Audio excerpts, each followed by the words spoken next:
The final day of the Ceratizit challenge by LaVuelta, and the peloton have headed north, out of the mountains and close to the northern Spanish coast, and a very chilly As Pontes, for the 107.4 kilometre race back south to Santiago de Compostela. And with a number of teams wanting a sprint, the day promised to be a big, fast fight.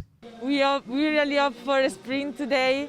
This Vuelta was very hard, and so we hope for a sprint and yes, for a fast race.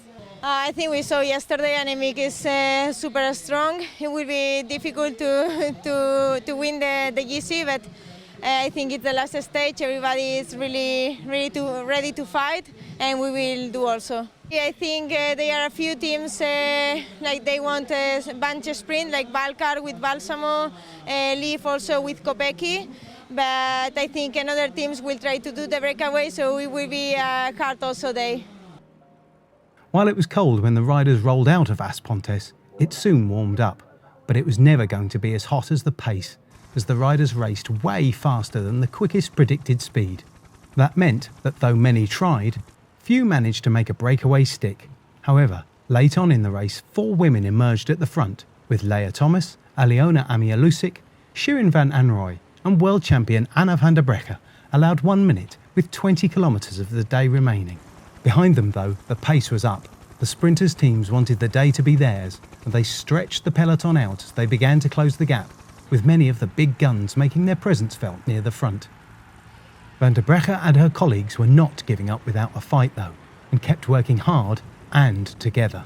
Valcar Travel and Service and Live Racing were keen on bringing it back together for the final kilometres into Santiago de Compostela city, and it was their strength which brought the gap down.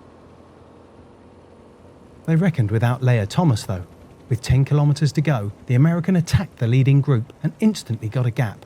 No one able to go with the Movistar rider as she pushed a huge gear and left the others behind, opening the gap to over 40 seconds again.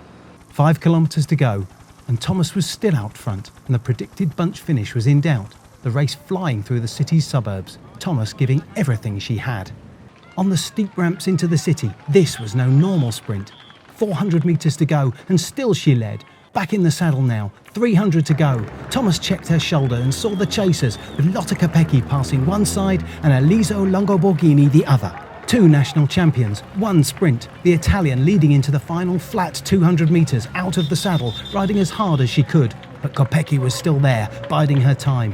150 to go and still she waits to launch. Will she launch? Yes, she will, and over the top she comes, the Belgian taking the lead, crossing the line to win with a yell. Our hotel was just 8 kilometers from here, so I saw the finish on WorldTour and I wanted to see it for real, so I went yesterday. I came by bike to check the finish, and I didn't know it was here already. I thought it was a bit further, but when I was there yesterday, I knew finishes like that really suit me, and the team did today the perfect timing to close that gap, and they were really strong, and I'm very happy I could finish it off. Yeah, I think also nice that a lot of teams want to go for the States. Really nice stage with a lot of ingredients to race on. And for me personally, it was just go safe to the finish. But because the time difference was so big that we want to give the opportunities also to the other girls to go for the States. And Leah took that really good on board, and Sarah Martin was there first also.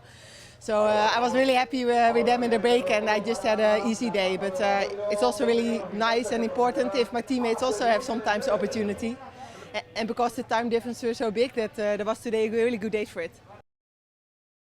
Falling victim to Kopecky's powerful sprint, Elisa Longoborghini came home in second place, with Jumbo-Visma's Anna Henderson taking her best UCI Women's World Tour result in third.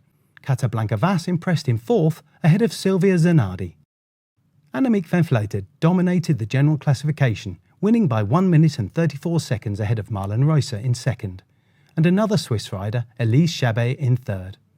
Marta Cavalli took fourth, and Liana Lippert was fifth, 3 minutes and 59 seconds behind the winner. With her victory in the general classification, Annemiek van Vleuten was awarded the red overall winner's jersey, while her final stage victory sees Lotte Kopecky top the points competition, winning the green jersey. In the UCI Women's World Tour classifications, Annemiek van Vleuten has strengthened her grip on the purple Santini leaders jersey, while Elisa Longo-Borghini has moved up to second, with Marianne Vos now third. Demi Vollering and Cecilia Uttrup-Ludwig round out the top 5. Niamh Fisher-Black continues to lead the UCI Women's World Tour Young Rider standings, though Evita Music in second place. Maria Novolodskaya is still third, with Anna Shackley and Kata Blankavas making it a total of 3 SD Works riders in the top 5.